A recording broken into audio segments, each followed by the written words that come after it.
Roberto. Roberto's called before. If Roberto's still there, Roberto's not a Christian freak like us and tends to like to argue with us. And we like that. We like that. So, you know, as long as it's a spirited discussion, friendly, in pursuit of truth. Roberto, are you a truth seeker still?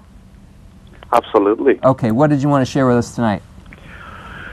Well, to me, again, well, the premise that only the Christian God and only those who are Christian might be able to see those laws that govern the universe and the things such as gravity and so on. No, no, no. We're not saying that that only Christians see it.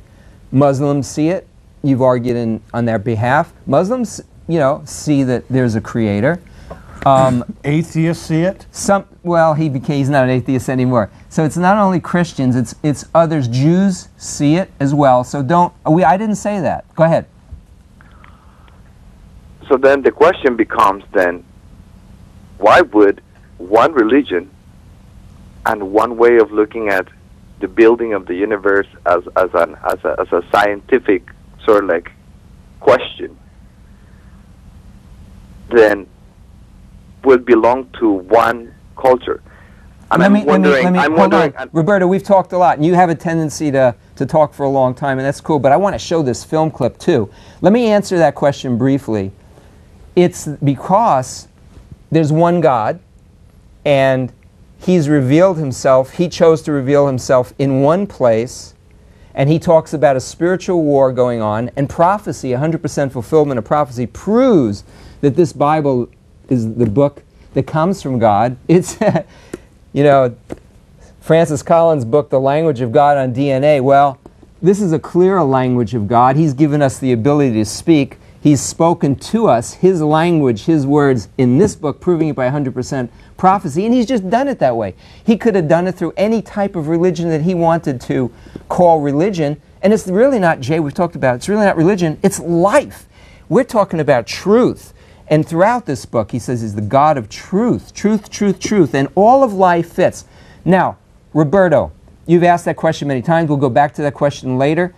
If you'd like to call back after this film clip, great, but I really feel led to show this film clip, and we've talked with you a number of times, and for those of you who have not watched our program before, you can hear Roberto and us talking on some programs that are up either on YouTube under Moab Edom, or do you see that website up there, truthseekers.ws? We've got about 30 of our former programs up there on Truth Seekers, and we also have about 20 programs plus up on YouTube under M-O-A-B-E-D-O-M. I see we've got a phone call from Rose. Rose, we'll take your call really quick, then I want to show this film clip, and we'll go to the film clip, and then you can call us back too after the film clip. Rose, how are you doing tonight? Hey, great. How are you? I just turned on, and I was great subject. What did you want to share briefly before we go to the film, and then you can call back afterwards, okay? Okay, a quick one to answer Roberto's question.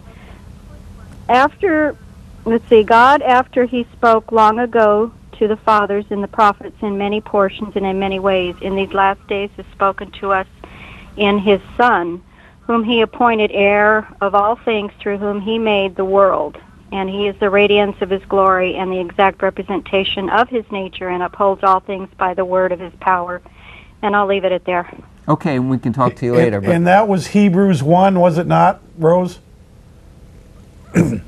Yeah. And thanks for that, Rose. One thing I'd like to add to Roberto's comment, Mike. Make it brief. I'll make it brief. Why do the Muslims say the Quran is the only way? Why do the Catholics say that their church is the only way? And on we go, the Mormons, Jehovah's Witnesses, Hindus, Buddhists. It's something to think about. We're presenting a way that He has presented, revealing Himself, just as Rose spoke. But why should you believe this book rather than the Quran? Because this one was prophesied about. It has hundreds and hundreds, if not thousands, of prophecies that are fulfilled, like Iran becoming allied with Russia in the end of days after Israel becomes a nation. Like none of the other religions do. They may have one or two prophecies that they could point to. This has hundreds, and usually they're one or two they're probably found in here as well. Right. If you really examine it, that's where they got their prophecies. And we can go on and on, as we do. Again, watch some of our other films. Let's show this film clip, and we'll talk more about this with some of you who might want to call in, and we'll move on as the Spirit leads all of this together. But let's show this first film clip, which gets into, it's a guy that we showed last week. He was an evolutionist teaching science in the college level when he started to see that, no, the fossils, you read a book by Duane Gish, Fossils Say No, that the fossils really indicate that evolution is not true. And so he changed his mind as a teacher at a college level. And so did his wife, who became his wife at the same time. Now, we showed some film of him last week, and we're going to show, and he was talking last week about the Cambrian explosion, how that goes against evolution. And he talked a bit about the horse, the evolutionists using the concept of the horse, and the fact that some horses, the modern horses, are found buried at lower levels than their supposedly great-grandfathers. So the older ones are at higher levels. That's not the way it's supposed to be in fossil sedimentation, and how in different places in the world, South America and elsewhere, they've been found like that, and it doesn't fit at all, and many other things like that.